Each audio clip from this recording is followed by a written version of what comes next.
today I avoided the third occasion in my life where I would have bribed a policeman.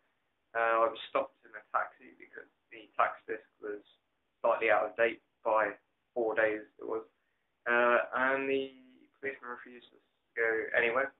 So he said it would take like 8 hours or something. We had to wait. So I jumped out of the cab, paid the taxi driver for the work he did for me. Then I jumped into a waiting cab and then sped off.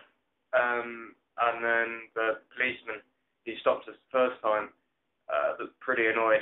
And then it was only after that I realised 5 minutes later on he was actually holding out for a bribe.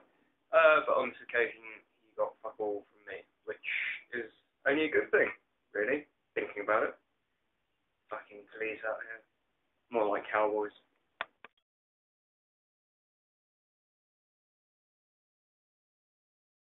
I don't know whether you can tell or not.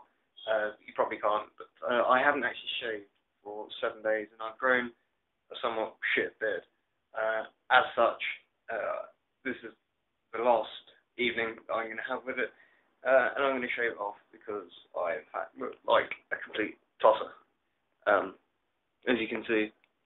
So, yes, goodbye, beard.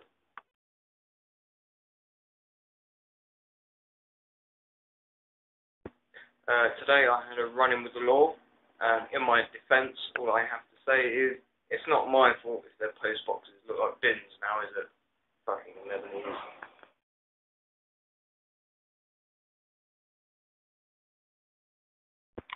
I've had an intelligence report to suggest that Bin Laden might actually be at this house here.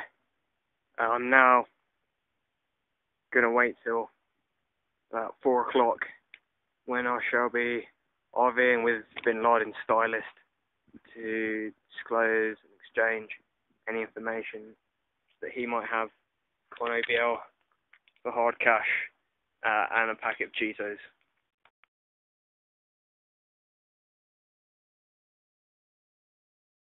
I've just finished debriefing the agent named Burberry Durka on whereabouts and location of OBL. Can confirm that OBL is in fact at this building here, the Purple Mirage Hotel, or in Arabic, Funduk Purple Mirage, is home to OBL at this time. I've issued instructions to Burberry Durka to poison OBL's hair mousse so that the poison will actually be reverse osmosis through the skin and will hopefully assassinate him. The time will only tell whether OBL continues to use his current brand of hair mousse or change under suspicion that his might be poisoned.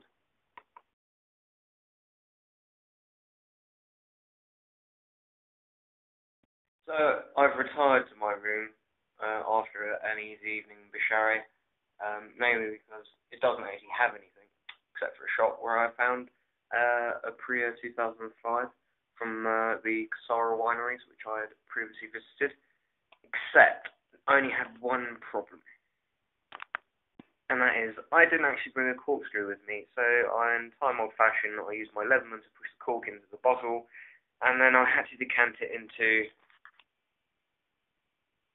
a water bottle. So I'm sure you'd be very proud of me, Mum. I'm drinking wine out of a plastic bottle. Ooh, but it sure is good wine.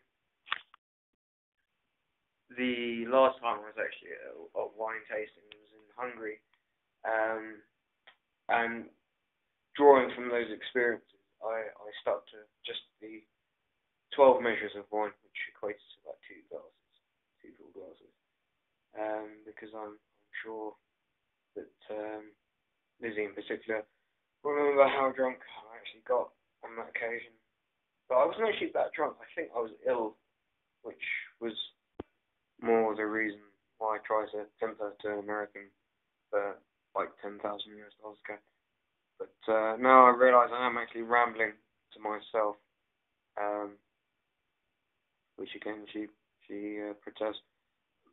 even though I'm by myself, I'm talking as if maybe there is actually someone on the end of this camera, which there isn't. Or maybe it's because I've had too much wine.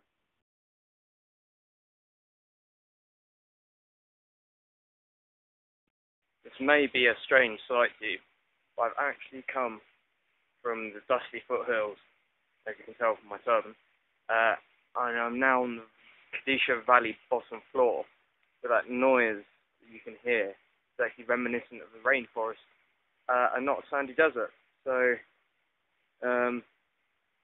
bit of a strange one, really. Can't really explain it, but it's certainly the strangest position where I've been in, where I've been in the desert in the morning, and now, as you can see all around you,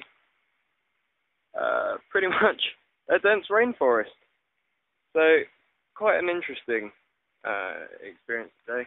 I think maybe I should take my turban off and change to the hat, because I'm in the jungle now. The jungle hat. But, yeah, I'll see you later.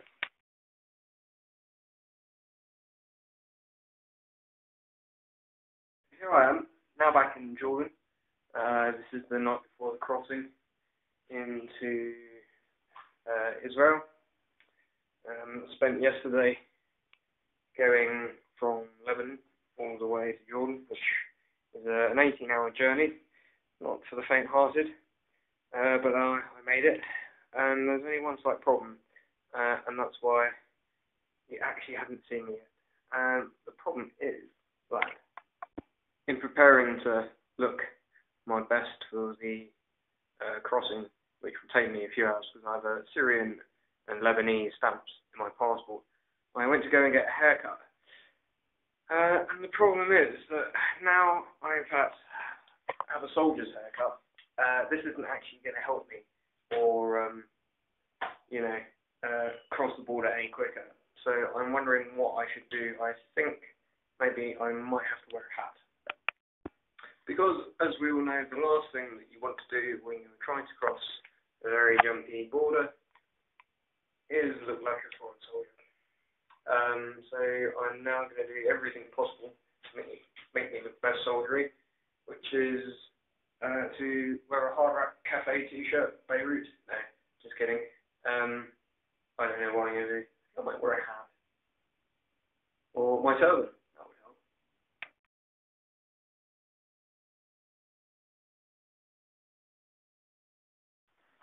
No video exists of my exploits in Israel and Egypt because I was actually travelling with someone through Israel, my possible two, my Chinese friend Van, and then also there I met another guy who I started travelling with, Freddie, who I was travelling with through to Egypt, who actually convinced me to go to Egypt.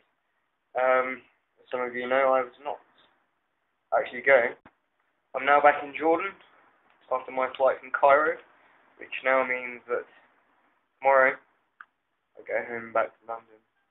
It's been an emotional trip, as you've probably seen from some of the video, lots of emotions, including some homoerotic ones, which I haven't managed to commentate about because I was always travelling with someone. But if you read my notes on Facebook, you will know exactly what I mean.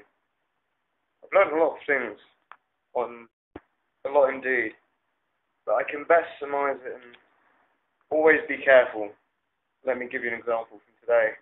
Once I got off the plane, I got a taxi all the way back to Amman Centre from the airport, when the guy who drove the taxi spoke quite good English, but didn't let on. We spoke in Arabic, and he asked me where I'd been to, and I told him exactly: Israel, Syria, Lebanon, Jordan, Egypt, and Palestine.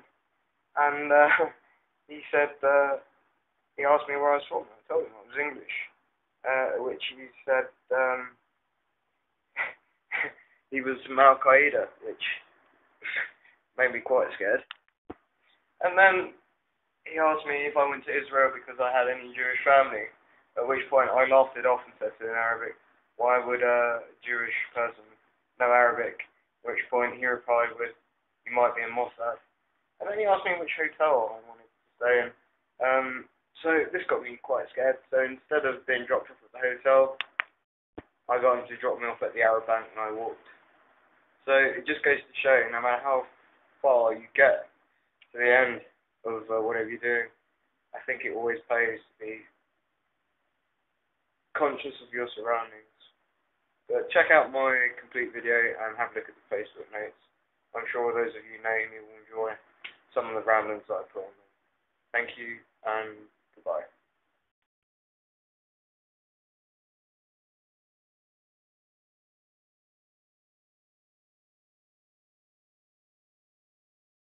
Newcastle, Newcastle, Newcastle. How we that tune?